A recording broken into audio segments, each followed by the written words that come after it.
এটাও ছিল মুজিজা। সুবহানাল্লাহ। আমার নবী বিশ্ব নবী মুহাম্মদ সাল্লাল্লাহু আলাইহি ওয়াসাল্লাম এত বেশি সুন্দর ছিলেন, দুনিয়ার কোন নবীর চেহারা দেখে কোন কাফের মুসলমান হয় নাই, কিন্তু বিশ্ব নবী আমার মুহাম্মদ সাল্লাল্লাহু আলাইহি ওয়াসাল্লামের নূরের চেহারা মুবারক দেখে অসংখ্য মানুষ মুসলমান হয়ে গেছে। কোন সুবহানাল্লাহ। হুজুর এত সুন্দর ছিলেন, এত সুন্দর ছিলেন। আপনারা শুনছেন না হযরত ইউসুফ সুন্দর ছিল? মিশকাত শরীফে এসেছে দ্বিতীয় খণ্ডে হুজুর নূর সাল্লাল্লাহু আলাইহি ওয়াসাল্লাম ইরশাদ করেছেন যে আমি মেরাজে ইউসুফকে দেখছি, আল্লাহ যেন তার দুনিয়ার অর্ধেক সৌন্দর্য দান করেছেন। এটা হুজুর বলেছেন তাওয়াদুআন। কিভাবে? তাওয়াদুআন, বিনয়ের কারণে। কিন্তু আমি বলি মুহাম্মদ সাল্লাল্লাহু আলাইহি ওয়াসাল্লামকে আল্লাহ তাআলা এত বেহেশতের সৌন্দর্য দান করেছিলেন। সুবহানাল্লাহ। খাসায়েস কুবরার মধ্যে হাফেজ জালালউদ্দিন সুয়ুতী রাহমাতুল্লাহ আম্মা জান হযরত আয়েশা থেকে নকল করেন, আম্মা জান হযরত আয়েশা রাদিয়াল্লাহু তাআলা আনহা একদিন শুকরিয়া দান বললেন যে ইউসুফের সৌন্দর্য দেখে জুলাইখার সঙ্গে সাথীরা আঙ্গুল কেটেছে। ঠিক কিনা বলেন? জানেন তো আপনারা, এটা তো আমার বিষয় না, প্রাসঙ্গিক চলে আসছে। ইউসুফ আলাইহিস সালামের প্রেমে পড়ে গেছিল জুলাইখা, ঠিক কিনা? তো জুলাইখার বান্ধবী যারা ছিল মিশরে, ওরা বদনাম ছড়ায় দিল যে আজিজে মিসর মানে ফাইন্যান্স মিনিস্টার, মিশরের অর্থমন্ত্রীর বউ একটা লম্পট। নাউজুবিল্লাহ। লম্পট কারণ সে তাদের বাড়ির চাকরের প্রেমে পড়ে গেছে। নাউজুবিল্লাহ। আর মহিলাদের কাছ থেকে খবর ছড়াইতে দেরি লাগে। সিএনএন, বিবিসি লন্ডন, এটা দেরি হবে। মহিলাদের খবর বাতাসের আগে দৌড়ায়। এক মহিলার থেকে একটা খবর কোন রকম লিক হইতে পারলেই হয়। এইটা চেইন সিস্টেমে সারা বাংলাদেশ ছড়ায় যাবে। কথা বুঝতে পেরেছেন? কিছুদিন আগে শুনছিলেন কঞ্চির পানি খেয়েছে মানুষ, এটা ছড়াইছে মহিলারা। কারাই? মহিলারা ছড়াইছে। নিজে খাইয়া আরেক বাড়িতে যা খবর শুনছো নি, কি হয়েছে? কঞ্চির পানি খাও, সব রোগ চলছে। শিরক। কঞ্চির পানিতে কোনো কিছু নাই। চতুর্দিক বদনাম ছড়ায় গেল। জুলাইখা যখন শুনলেন তার মনে খুব কষ্ট লাগলো। ভাবলেন ঠিক আছে, আমি কোন যন্ত্রণায় আছি তোমাদেরকে দেখাচ্ছি মজা। একদিন তিনি দাওয়াত করলেন। কি করলেন? সব মহিলাদেরকে। অর্থমন্ত্রীর বউ দাওয়াত করছে, কেউ আর বাকি থাকে? যারা দাওয়াত করেন এই তো মাথা ঢুকাইছে। সবাইকে জুলাইখা প্রথম দিলেন একটি করে তাজা ফল আর একটি করে জুই, আর বললেন আমি বলার আগে কেউ ফলে হাত দিবেন। মহিলারা মনে মনে বলতেছে আপনার বাড়িতে দাওয়াত করছেন, যেমনে কোন অমনি ঠিক। ঠিক ফল কাটার আগে হযরত ইউসুফ আলাইহিস সালাম এমনিতেই সুন্দর, আবার তার সুন্দর পোশাক পরাইছে। এমনি সুন্দর আবার সুন্দর পোশাক পরাইছে। কেমন হয়েছে বলেন? অশ্রুতপূর্ব, ঠিক কিনা? একদম সাজুকাজু করিয়ে ইউসুফ আলাইহিস সালামকে ঢুকানোর আগে এসে বলল আপনারা ফল কাটেন। যেমনি তারা ফল কাটছে অমনি হযরত ইউসুফকে বাড়াই দিছে। ইউসুফ আলাইহিস সালামের মনোমুগ্ধকর সৌন্দর্যে বিমুগ্ধ হয়ে জুলাইখার সঙ্গে সাথীরা বেহুশ হয়ে গেল, তাদের আঙ্গুল কেটে ফেললো ফল কাটতেছে। জ্ঞানটা বসি উম্মাত জননী আম্মা জান হযরত আয়েশা রাদিয়াল্লাহু তাআলা আনহা বলেন, খাসায়েস কুবরা ইমাম সুয়ুতী নকল করেন, তিনি বললেন ওয়াল্লাহি লা রাআইনা জাবিনাহু সাল্লাল্লাহু আলাইহি ওয়াসাল্লাম লা আসারনা বিতাকতিইস সুদুর আলাল ইয়াদি। আল্লাহর কসম, আল্লাহর কসম, জুলাইখার সঙ্গী সাথীরা যদি আমার স্বামী মুহাম্মদ সাল্লাল্লাহু আলাইহি ওয়াসাল্লামের নূরের কপালটা একবার দেখতো, আঙ্গুল নয়, আঙ্গুল নয়, ওরা তাদের ছুরি দিয়া কলিজাগুলোকে টুকরা করে দিত। ঠিক কিনা? হুজুর পাক সাল্লাল্লাহু আলাইহি ওয়াসাল্লাম এত সুন্দর ছিলেন। হযরত আলী হুজুর পাক সাল্লাল্লাহু আলাইহি ওয়াসাল্লামের সৌন্দর্য বয়ান করতে করতে এক সময় বললেন ওয়া ইযা দাহিকান নবী সাল্লাল্লাহু আলাইহি ওয়াসাল্লাম ফাখারাজান নূরু মিন ফামিহিল মুবারাক। মুহাম্মদ সাল্লাল্লাহু আলাইহি ওয়াসাল্লাম যখন হাসতেন ওনার মুখের ভিতর থেকে নূর বের হয়ে যেত। কোন সুবহানাল্লাহ। এটা সিয়াসিত্তাও আছে, সুনান তিরমিজি জিলদে সানি, শামাইল তিরমিজি, বাবু মা জাআফি খালকি রাসূলুল্লাহ সাল্লাল্লাহু আলাইহি ওয়াসাল্লাম, এই বাবের 14 নম্বর হাদিস। সাহাবী বলেন ইদা তাকাল্লামা রুইয়া কান্নর ইয়াখরুজু মিন বাইনি সানায়া। নবীজি মুহাম্মদ সাল্লাল্লাহু আলাইহি ওয়াসাল্লাম যখন কথা বলতেন, কথার ফাঁকে ফাঁকে বেহেশতি হাসি হাসতেন। নবীজি যখন হাসতেন বেহেশতি হাসি হাসতেন, নবীজি সাল্লাল্লাহু আলাইহি ওয়াসাল্লামের সামনের দুই দাঁতের মাঝখান দিয়া নূর বের হয়ে যেত। সুবহানাল্লাহ। হুজুর পাক সাল্লাল্লাহু আলাইহি ওয়াসাল্লামের জামাল সৌন্দর্যের বয়ান যখন হযরত আলী করলেন, ইহুদির চোখ থেকে পানি পড়তেছে। ইহুদি কয়, আলী মনে তো আরেকটা স্বাদ জাগছে। কি জাগছে? কথা কন না বাবা। কি স্বাদ তোমার? বলে যে নবীজি মুহাম্মদ সাল্লাল্লাহু আলাইহি ওয়াসাল্লাম যদি কোনো জুব্বা শরীফ রেখে যান, সুবহানাল্লাহ, তা আমাকে একটু দেন, আমি চুমু দিব আর গ্রান নেব। সুবহানাল্লাহ। হুজুর পাক সাল্লাল্লাহু আলাইহি ওয়াসাল্লাম হায়াতুন নবী, তাতে কোনো সন্দেহ নাই। কোন মুসলমান সন্দেহ করতে পারে না। ইবনু তাইমিয়া আর ইবনু আব্দুল ওয়াহাব নজদির অনুসারী গায়ের মুকাল্লিদ আহলে হাদিস খবিসেরা বাংলাদেশে প্রচার করে যে হুজুর পাক সাল্লাল্লাহু আলাইহি ওয়াসাল্লামকে হায়াতুন নবী বলা যাবে না। কোন নাউজুবিল্লাহ। আছেন একটা দল আহলে হাদিস, নাম কি দিছে? না, এটা আহলে হাদিস না, এটা তিনটা নামের একটা দিতে হবে। হয় আহলুল হদস, নয় আলগা হাদিস, নয় বাজুল হাদিস। ঠিক কি না? খারাপ দুইটা দিয়েন না। বাজুল হাদিস নামটা, বাদুল হাদিস বুঝেন অর্থ কি? মানে কিছু কিছু কিছু কিছু মানে কিছু কিছু মানে ওরা একটা হাদিস মানে আরেকটা হাদিস। আর আমরা যারা হানাফি আমরা সব হাদিস, সব হাদিস। ঠিক না? ওরা হাত বাঁধে কই নামাজে বুকের উপর, আর আমরা হাত বাজি। ওরা একটা হাদিস নিচে আর নাবির নিচের হাদিস। ঠিক আছে, হাত বাঁধার ব্যাপারে হাদিস বুখারীতে আছে, আমরা মানি এটা হাদিস। কিন্তু হাত নাবির নিচে বাঁধার ব্যাপারে হাদিস তো তিরমিজি শরীফে আছে। ওয়ান আলী রাদিয়াল্লাহু তাআলা আনহু আন্নাহু ক্বাল ক্বালা রাসূলুল্লাহ সাল্লাল্লাহু আলাইহি ওয়াসাল্লাম ইয়াদাউল ইয়ুমনা আলাল ইউসরা তাহতা সুররা। হযরত আলী বলেন, আল্লাহর হাবিব মুহাম্মদ সাল্লাল্লাহু আলাইহি ওয়াসাল্লাম ইরশাদ করেছেন, পুরুষ মুসলমান নামাজের সময় ডান হাত বাঁধবে বাম হাতের উপর নাভির নিচে। কোন সুবহানাল্লাহ। আমরা দোনোটা হাদিস মানছি কিনা? আমরা বলি মহিলারা বাঁধবে হাত বুকের উপর আর পুরুষেরা বাঁধবে নাভির। আমরা দোনোটা মানলাম কিনা?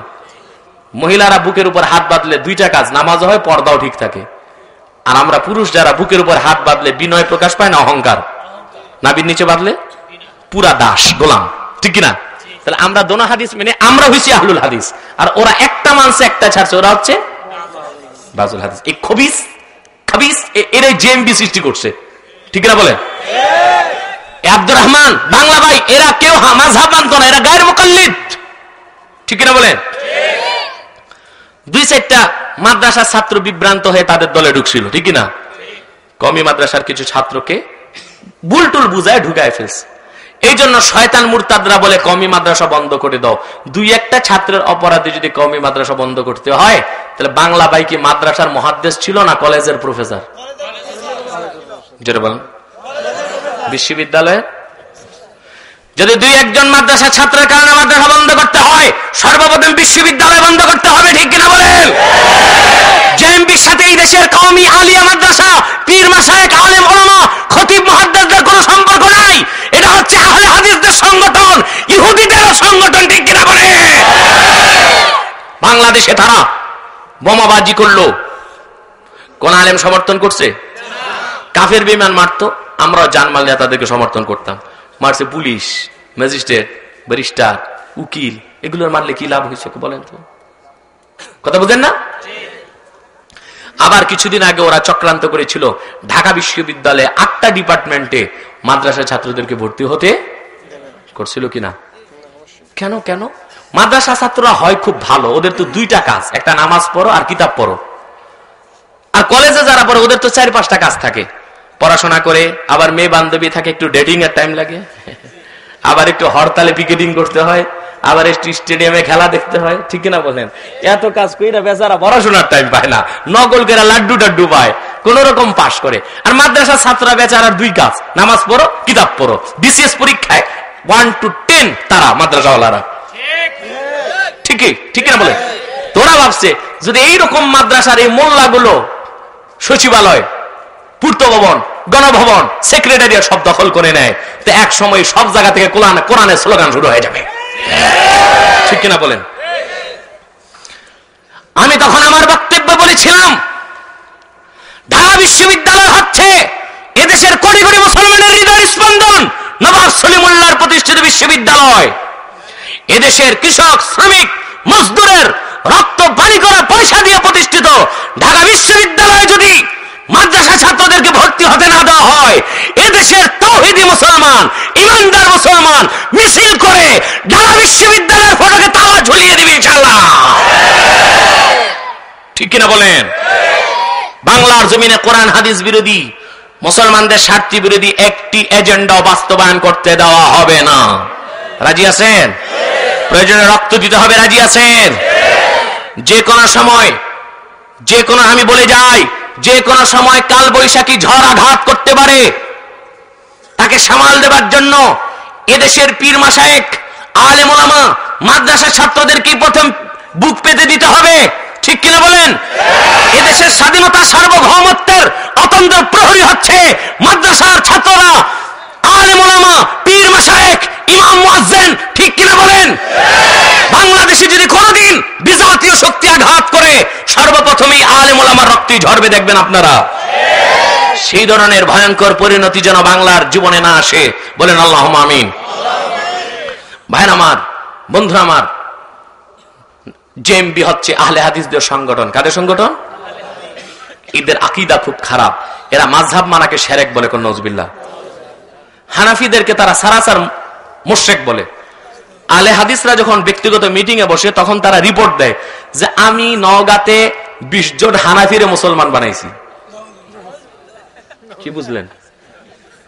আমি 20 জন হানাফিরে, তার মানে ওদের দৃষ্টিতে হানাফিরা হিন্দুদের মতো কাফের। কোন নাউজুবিল্লাহ। ওরা কাউরে ইমাম মানে না। এক ইমাম মানে ইবনে তাইমিয়ারে, আরেক ইমাম মানে ইবনে আব্দুল ওয়াহাব নজদিরে। এই দোনোটা ছিল খাবিস। কি ছিল? খাবিস। এই দোনোটার সাথে মুসলমান আহলুস সুন্নাহ ওয়াল জামাতের কোন সম্পর্ক নাই। হুজুর পাক সাল্লাল্লাহু আলাইহি ওয়াসাল্লাম হায়াতুন নবী, তাতে কোনো সন্দেহ। আবু দাউদের হাদিস হুজ্জাতুল্লাহিল বালিগা দ্বিতীয় খণ্ডে 77 পৃষ্ঠায় এসেছে। হুজুর পাক সাল্লাল্লাহু আলাইহি ওয়াসাল্লাম ইরশাদ করেছেন, মা মিন আহাদিন ইউসাল্লিমু আলাইয়া ইল্লা রাদ্দাল্লাহু আলাইয়া রূহি হাত্তা আরুদ্দা আলাইহিস সালাম। এই পৃথিবীর যে কোনো প্রান্ত থেকে যখনই কোনো লোক আমাকে সালাম দেয়, আল্লাহ আমার রূহ আমি মুহাম্মদ সাল্লাল্লাহু আলাইহি ওয়াসাল্লামের দেহে ফিরিয়ে দেয়। আমি রাসূল নিজের মুখে আমার উম্মতের সালামের জবাব দিই। কথা বুঝতে পেরেছেন? হুজুর পাক সাল্লাল্লাহু আলাইহি ওয়াসাল্লাম হায়াতুন নবী, জান্নাতুল, তিনি মৃত্যুর স্বাদ গ্রহণ করেছেন 1400 বছর আগে, কিন্তু জান্নাতুল ফেরদাউসের টুকরা রওজা শরীফে উনি বিশ্রাম গ্রহণ করার সাথে সাথে, জান্নাতুল ফেরদাউসের টুকরা রওজা শরীফে নবীজি মুহাম্মদ সাল্লাল্লাহু আলাইহি ওয়াসাল্লাম বিশ্রাম গ্রহণ করার সাথে সাথেই ওনার রূহ মুবারক আল্লাহ ওনাকে ফিরিয়ে দিয়েছেন। সুবহানাল্লাহ। কথা বুঝতে পেরেন? অসংখ্য নকলি দলিল, একটা আকলি দলিল হাদিসের প্রসঙ্গে চলে এসেছে বলতেছি। নবীজি আমার মুহাম্মদ সাল্লাল্লাহু আলাইহি ওয়াসাল্লাম 1400 বছর আগে যে জুব্বা মুবারক গুলো পরিধান করেছেন, আজও সেই জুব্বাগুলো মিশরের জাদুঘরে আছে। তুরস্কের ইস্তাম্বুলের তুর্কাপি জাদুঘরে হীরকখচিত সোনার খাঁচায় রক্ষিত আছে। 1500 বছর পার হয়ে গেছে, আল্লাহর হাবিবের ব্যবহৃত জুব্বা মুবারকের একটি সুতাও নষ্ট হয় নাই। ঠিক কিনা বলেন? 1400 বছর আগে ইহুদি বলল যে হুজুর পাক সাল্লাল্লাহু আলাইহি ওয়াসাল্লামের কোন জুব্বা থাকলে একটু দেন, আমি চুমু দিব আর গ্রান নেব। সুবহানাল্লাহ। হযরত আলী ডাক দিলেন, আইনা সালমান? সালমান ফারসি কোথায়? তিনি দাঁড়াইলেন, লাব্বাইক ওয়া সাদাক। হুজুর আমি হাজির আছি। হযরত আলী হযরত সালমানকে বললেন, ইযহাব ইলা ফাতিমাতাজ জাহরা ফাকুল লাহা ইয়া ফাতিমা ইবআসি জুব্বাতা আবিকা রাসূলুল্লাহ সাল্লাল্লাহু আলাইহি ওয়াসাল্লাম। সালমান তুমি ফাতেমার কাছে যাও। সুবহানাল্লাহ। আর যে বলো যে ফাতেমা আপনার আব্বা মুহাম্মদ সাল্লাল্লাহু আলাইহি ওয়াসাল্লামের জুব্বাটা একটু দেন। হযরত সালমান দৌড়ায় গেছেন।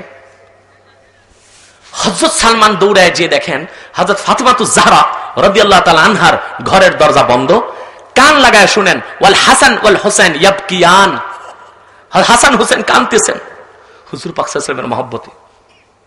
এখন তিনি টোকা দিবেন কেমনে, সাহস পান না। সুবহানাল্লাহ। এই ঘরটা তো জানা তেনা কোনো মহিলার ঘর না। এই ঘর তো বিশ্ব নবী, আখির নবী মুহাম্মদ সাল্লাল্লাহু আলাইহি সাল্লামের কলিজার টুকরা হযরত ফাতেমার ঘর। এই ঘর তো হাসান হোসেনের মায়ের ঘর। এই ঘর তো আলী কাররামাল্লাহু ওয়াজহার স্ত্রীর ঘর। এই ঘর তো সাইয়্যিদাতু নিসাই আহলিল জান্নাহ, বেহেশতের রানীদের সরদারিনী তিনি